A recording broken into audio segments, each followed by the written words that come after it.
샬롬. 이 시간 이 자리 가운데 나오신 성도님들께 우리 주님께서 주시는 참된 평안이 있길 소망합니다. 제가 잠시 기도하고 저희 말씀 나누도록 하겠습니다. 주님 감사합니다. 이 시간 우리를 불러주시고 우리가 다시 한번 이 예배의 자리 가운데 나오게 하시니 감사합니다. 주님, 부족한 종이 이 자리 가운데 나옵니다. 주님, 나의 생각들, 나의 가치들이 나타나는 것이 아니라 오직 주님의 말씀만이 남게 하시고 오직 주님만이 나타나시는 시간 될 수 있도록 하나님 우리 가운데 함께하여 주시옵소서. 예수님 이름으로 기도드립니다.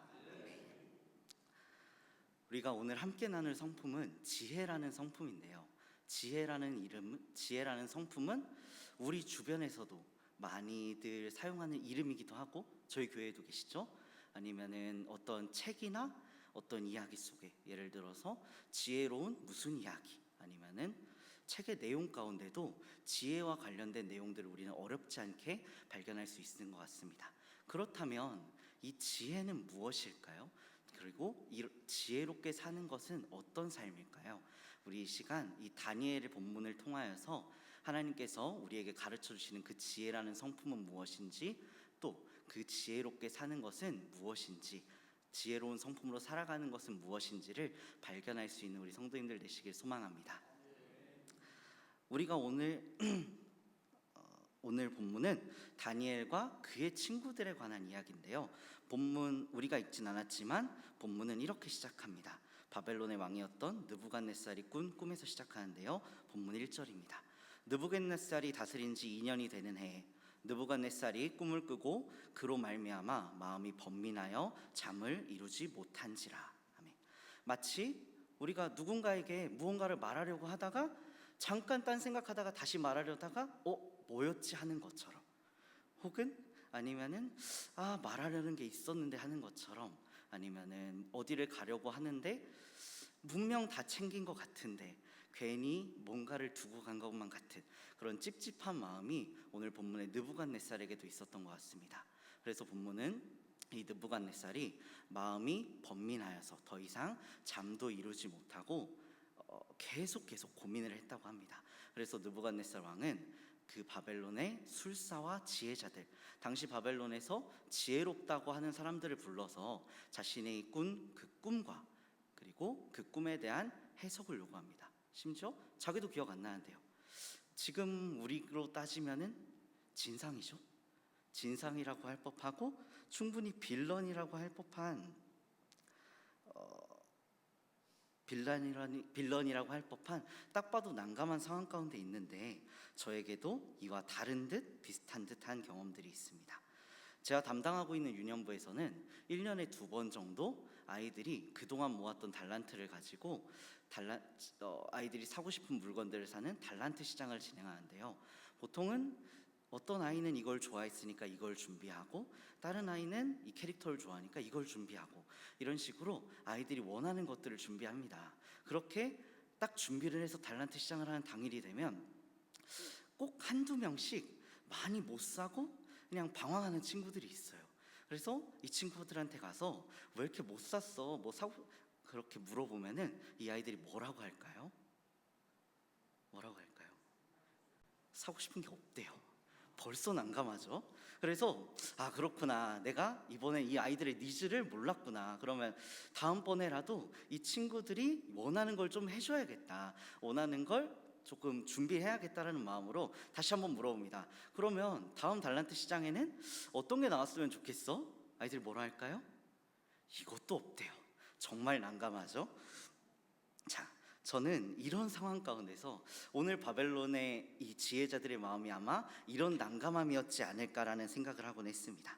자, 우리 다시 말씀으로 돌아가서 결국 바벨론의 지혜자들은 이렇게 막무가내인 왕의 요구에 왕이 물어본 것은 그 누구도 알 수 없고 또 물어본 적도 없는, 오직 사람이 아닌 육체와 함께 살지 않는 신들 외에는 알 수 없다고, 자신들이 살기 위한 그냥 변명 아닌 변명, 왕이 이 정도면 이해해 주지 않을까 싶은 자신들의 최선의 답을 합니다. 하지만 왕이 요구했던 건 뭐였죠? 그 자신이 꿨던 꿈과 그 해석의 내용이었기 때문에 왕은 변명하는 그들을 향하여서 다 죽이라고 말합니다. 자, 그리고 이 느부갓네살의 분노에 불똥이 튄 사람이 또 있었는데, 오늘 본문의 다니엘도 이 사람들과 마찬가지로 같은 지혜자였다는 이유로 죽을 위기 가운데 놓이게 됩니다. 그런데 앞서 보았듯이 왕 앞에 나아가서 그 말을 직접 들었던 바벨론의 지혜자들도 엄청나게 난감했어요. 이 상황, 이미 지혜자들을 다 죽이라는 명령은 떨어졌고, 다른 이들은 아마도 왕 앞에서 제발 살려주세요 혹은 어디로 도망가고 있을 생각밖에 하지 않았을 그때 다니엘은 왕 앞에 나아가 시간을 구합니다. 보통 우리 같으면 내 잘못이 아닌 다른 이들의 잘못으로 벌을 받는다고 하면은, 제가 오늘 유년부에서도 얘기를 했거든요. 예나야, 만약에 주형이가, 예나는 가만히 있었는데 주형이가 놀다가 창문을 깼어. 그래서 전도사님이 니네 다 같이 저기 가서 손 들고 서 있어라고 하면 어떻게 할 거야? 라고 물어봤는데, 예나가 뭐라 했냐면 예나가 저 안 그랬어요 하면서 손 들고 서 있는데요. 이렇게 이런 어린 아이들마저도 내 잘못이 아니라면, 나와는 상관이 없는 거라면, 내가 이 벌을 받을 이유가 아닌 것 같다 하면 그 벌을 피하려고 하고 도망가려 하고 외면하려고 할 텐데, 다니엘은 왕 앞에 나아가서 이렇게 이야기합니다. 본문 16절입니다. 다니엘이 들어가서 왕께 구하기를 시간을 주시면 왕에게 그 해석을 알려드리이다 하니라. 아멘. 다니엘은 나는 저들과는 상관이 없어요 이렇게 변명하거나 꿈에 대해서 자기 나름대로 아무렇게나 말하는 것이 아니라, 이것이 자기가 할 수 있는 일이 아님을 알고 왕에게 시간을 달라고 합니다. 그리고 자신과 뜻을 함께한 친구들과 함께 이 문제를 해결해 주실 수 있으신 하나님 앞에 나아가서 자신들의 문제를 내려놓고 하나님의 도우심만을 간구합니다. 그리고 하나님은 이런 그들의 간구를 들으시고 외면치 않으시고 환상을 통해 느부갓네살의 꿈과 그 해석을 가르쳐 주신다는 게 우리 본문 앞에 있던 내용인데요. 우리는 오늘 이러한 다니엘의 모습에서 성경이 말하고 있는 지혜의 모습을 발견할 수 있습니다. 우리가 아까 읽었던 우리 20절에서 23절의 말씀을 다시 한번 교독하도록 하겠습니다. 제가 먼저 읽겠습니다. 다니엘이 말하여 이르되 영원부터 영원까지 하나님의 이름을 찬송할 것은 지혜와 능력이 그에게 있음이로다.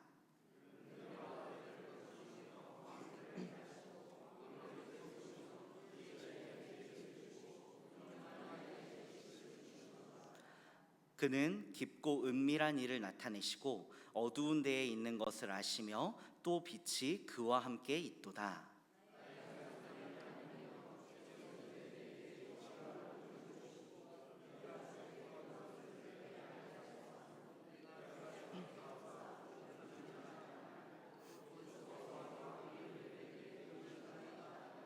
아멘. 우리가 읽은 것처럼 다니엘은 지혜의 근원 되시는 하나님을, 온 만물을 통치하시며 영원 전부터 영원까지 그분의 계획대로 이끌어 가시는 하나님을 알았고, 자신의 어떠함이 아닌 오직 주님을 신뢰했으며 주님의 위대하심을 찬양했습니다. 바벨론의 지혜자라고 하는 이들은 자신들을 드러내는 것에 집중하고 일이 잘 안 풀리고 난감한 상황에 놓이자 자기들이 변명을 하면서도, 자기들이 말하면서도 사람은 이를 알 수 없고 나는 이를 알 수 없고 오직 신만이 이를 알 수 있음을 말하면서도 그들의 고백은 자신들이 살아남기 위한 변명으로 밖에, 나의 생명을 보존하기 위한 수단 그 이상도 그 이하도 되지 않았을 그때, 다니엘에게 하나님은 온 만물을 다스리시며 왕들을 패하기도 세우기도 하시는 분, 은밀한 일들을 가르쳐 주시며 지혜의 근원 되시는 이 세상의 진정한 통치자이셨으며 그 문제를 해결할 유일한 한 분이셨습니다. 마치 잠언 9장 10절에서 여호와를 경외하는 것이 지혜의 근본이요 거룩한 자를 아는 것이 명철이니라라고 이렇게 말하고 있듯이, 이 세상을 주관하시는 진정한 통치자를 알고 그분의 선하고 완전하신 계획 가운데 다니엘이 참여할 수 있다는 것이, 주님과 함께하며 주님을 높이는 것이 다니엘에겐 너무나도 소중하고 중요한 것이었으며 하나님께서 다니엘에게 주신 지혜였고 그 문제를, 그 상황을 해결할 유일한 방법이었습니다. 그리고 이 지혜는 이렇게 다니엘서에만 이렇게 나타나는 것이 아닌 다른 성경에서도 고린도전서 1장 24절에서는 오직 부르심을 받은 자들에게는 유대인이나 헬라인이나 그리스도는 하나님의 능력이요 하나님의 지혜니라. 또 이어지는 30절에서는 너희는 하나님으로부터 나서 그리스도 예수 안에 있고 예수는 하나님으로부터 나와서 우리에게 지혜와 의로움과 거룩함과 구원함이 되셨으니, 부르심을 받은 자들, 구원받은 자들에게는 주님께서 그들의 능력과 지혜가 되심을 말하고 있고, 또한 골로새서 2장 3절은 그 안에는 지혜와 지식의 모든 보화가 감추어져 있느니라. 우리의 주 되신 주님 안에, 그리스도 안에 지혜와 지식의 모든 보화가 감추어져 있음을 말하고 있습니다. 결국 오늘 다니엘서만이 아닌 다른 여러 성경 가운데서도 이 지혜라는 뜻을 가진 호크마라는 이 단어는 하나님이 지혜의 근본 되시며 우리는 오직 하나님으로 말미암아 지혜를 얻을 수 있음을, 그리고 우리는 이렇게 하나님을 아는 것, 하나님 우리를 창조하셨으며 우리의 구원자 되시는 그 주님을 아는 것으로부터 시작해서 우리를 가장 선한 길로 이끌어 주시는 그 주님의 뜻대로 사는 것이 지혜인 것입니다. 그렇기 때문에 이 지혜를 아는 우리들의 삶은 마치 퍼즐을 맞출 때 그냥 한 조각 한 조각만 봤을 때는 이게 도대체 뭔 그림인가 싶고, 이게 뭔 모양인가 싶고, 이 모양이랑 비슷한 것 같은데 다른 데 낄 수 있을 것만 같더라도 그 한 조각 한 조각이 모여서 하나의 커다란 그림을 완성하듯이 지금 당장은 우리 앞에 있는 그 삶이, 우리 앞에 있는 그 문제들이 이해가 되지 않더라도, 때로는 이 길이 우리가 가는 것이 맞나 싶은 그때도 내가 아닌 우리를 사용하셔서 더 큰 그림을 그리고 계시는 주님만 바라보며 주님만을 신뢰하며 우리 주님의 계획에 동참하는 우리 성도님들 되시기를 소망합니다. 또한 이 시간 우리 성도님들이 한 주간 바쁜 하루를 보내고 바쁜 한 주간을 보내고 또 오늘도 이 예배의 자리 가운데 교회 곳곳에서 수고하고 이 피곤하고 졸린 오후 시간 가운데도 이 예배의 자리를 사모함으로 나온 것이, 누군가는 우리를 향해서 어리석다, 왜 그렇게까지 하냐, 쉴 수 있지 않냐라고 말할 수 있지만, 이 자리에 나아오는 것이 정말 주님께 나와서 주님을 더욱더 알아가는 것이 진정 지혜로운 것임을 기억하며 주님을 알아가는 것, 주님께 나아오는 것을 사모하는 우리 성도님들 되시길 소망합니다. 그런데 솔직히 말해서 제가 지금까지 말한 이 내용들, 이 자리에 계신 성도님들이라면 다들 한 번쯤은 다 들어보셨고 다들 수도 없이 고백하셨을 그 내용이지 않나요?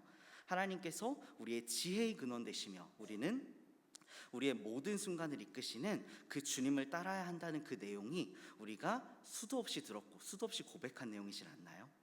저에게는 수도 없이 고백했고 들었던 내용입니다. 자, 그런데 우리가 지금 이렇게 평온할 때는, 물론 문제가 없을 수는 없겠지만 우리 인생 가운데 그렇게 큰 문제가 없을 때는 괜찮은데, 우리가 어려운 가운데 놓일 때, 우리의 믿음이 흔들리고 우리 삶에 문제가 찾아왔을 때도 우리는 우리의 지혜 되시는 주님을 구하고 있을까요? 아니면 바벨론의 지혜자들처럼 자신이 할 수 있는 무언가를 생각하고 하나님 앞에 나오지 않아야 할, 하나님을 포기해야 할 그 어떤 이유를 대면서 행동하고 있지는 않을까요? 저도 그게 문제가 있음을 알면서도, 저도 그런 문제가 찾아왔을 때 종종 주님을 놓치려고 할 때가 있는 것 같습니다. 그렇다면 우리가 그 어려운 가운데 놓일 때, 그 상황이 반복되고 우리의 믿음이 흔들릴 때 우리는 어떻게 지혜로운 선택을 할 수 있을까요? 성경을 보면 이와 비슷한 상황들, 계속해서 어려운 가운데 놓인 이야기들을 우리는 어렵지 않게 찾아볼 수 있습니다. 그 중에서 이 시간 마가복음의 이야기를 잠깐 했으면 좋겠는데요. 마가복음 9장을 보면 오늘 담임 목사님도 얘기하셨던 그 귀신에 들린 아들이 있어서 예수님을 찾아온 한 아버지의 이야기가 나타납니다. 그 아들이 불과 물에 던져져서 귀신을 쫓아달라고 예수님을 찾아온 그 한 아버지의 이야기가 나오는데요. 아들이 내 사랑하는 자녀가 귀신에 들려서 하루가 멀다 하고 불에 던져지고 물에 던져져서 화상을 입고 온몸이 부르트는 걸 본 아버지는 어땠을까요? 하나님께 수도 없이 간구했을 거고요, 누구라도 좋으니까 이 내 아들을 고쳐주길 바랬을 겁니다. 그래서 예수님의 소문을 듣고 그 간절함을 담아 먼저 제자들을 만나서 찾아갔지만 제자들은 고치지 못했고, 끝내 예수님 앞에 나아갔던 겁니다. 아마 이런 마음이었던 것 같아요. 아, 이분이라면 다르겠지? 지금 내가 들었던 이 소문의 예수님이라면 내 아들을 고쳐주실 수 있겠지, 이런 마음을 가지고 이 아버지는 나아갔을 것 같습니다. 그런데 그런 아버지에게 예수님은 말씀하십니다. 마가복음 29장 23절입니다. 예수께서 이르시되 할 수 있거든이 무슨 말이냐, 믿는 자에게는 능히 하지 못할 것이 없느니라 하시니라. 아멘. 우리에겐 아멘이 나오는 고백이죠. 그런데 이 아버지에겐 어땠을까요? 정말 수도 없이 매달렸을 거고 할 수 있는 여러 방법들을 찾아봤을 건데, 예수님은 다시 한번 믿는 자에겐 능치 못함이 없다, 그에게 믿음이 필요하다 말씀하십니다. 그런데 상황은 나아진 게 하나도 없는 그때, 다시 한번 그저 믿으라고 말씀하시는, 어쩌면 그 아버지의 믿음이 흔들렸을 그때 그 아들의 아버지는 간절함을 담아 이렇게 고백합니다. 우리 24절의 말씀을 같이 한번 읽어볼까요? 시작. 곧 그 아이의 아버지가 소리를 질러 이르되 내가 믿나이다, 나의 믿음 없는 것을 도와주소서 하더라. 아멘. 여러분, 우리에게도 이러한 고백이 필요합니다. 여전히 이해되지 않는 상황 속 나를 의지하려 하고 내 믿음이 연약해지는 그 순간, 아멘, 주님 믿습니다. 그런데 주님, 제가 주님을 온전히 믿고 싶은데 제가 너무 연약해서 또 너무 걱정도 됩니다. 저의 믿음이 연약해질 때가 있습니다. 그러니 주님, 나의 믿음 없는 것을 도와주세요. 주님, 나를 도와주세요. 우리는 주님 앞에 이 고백으로 나아갈 수 있어야 합니다. 말씀을 정리하겠습니다. 지혜는 온 만물을 창조하시며 다스리시고 우리를 구원해 주신 그 주님을 아는 것으로 시작해서 그분께 나아가 주님만을 신뢰하며 주님의 계획 가운데 동참하는 것입니다. 그런데 우리가 그 길을 가다 보면 우리는 때론 주님을 잊어버리기도 하고 주님을 떠나려 하기도 하고 다른 것들을 의지하려 할 수도 있습니다. 하지만 우리는 기억해야 합니다. 우리가 진정 의지할 분은 지혜의 근원 되시는 분, 모든 것을 다스리시는 우리 주님밖에 없으십니다. 우리의 삶의 모든 순간 가운데 이해되지 않는 그 문제와 막막한 상황 가운데 놓일지라도 우리의 지혜 되시고 생명이 되시는 우리 주님을 의지하고 우리 주님으로 살아가는, 우리의 어떠함이 아닌 지혜의 근원 되시는 주님의 도우심을 구하고 주님만 의지하는 우리 성도님들 되시기를 소망합니다. 네. 우리 이 시간에 이 말씀을 놓고 기도하기 전에 이 찬양의 고백으로 나아갔으면 좋겠습니다. 전능하신 주님, 능히 못하심이 없으시며 능히 하지 못하실 게 없으시며 우리의 간구를 외면치 않으시고 들으시는 주님, 우리가 다른 그 어떤 것이 아니라 우리를 붙들어 주시며 우리의 믿음이 되시며 우리의 지혜 되시는 그 주님만을 바라보며 주님만 의지하며 나아가기 원한다는 그 고백으로 우리 이 시간 나아가겠습니다.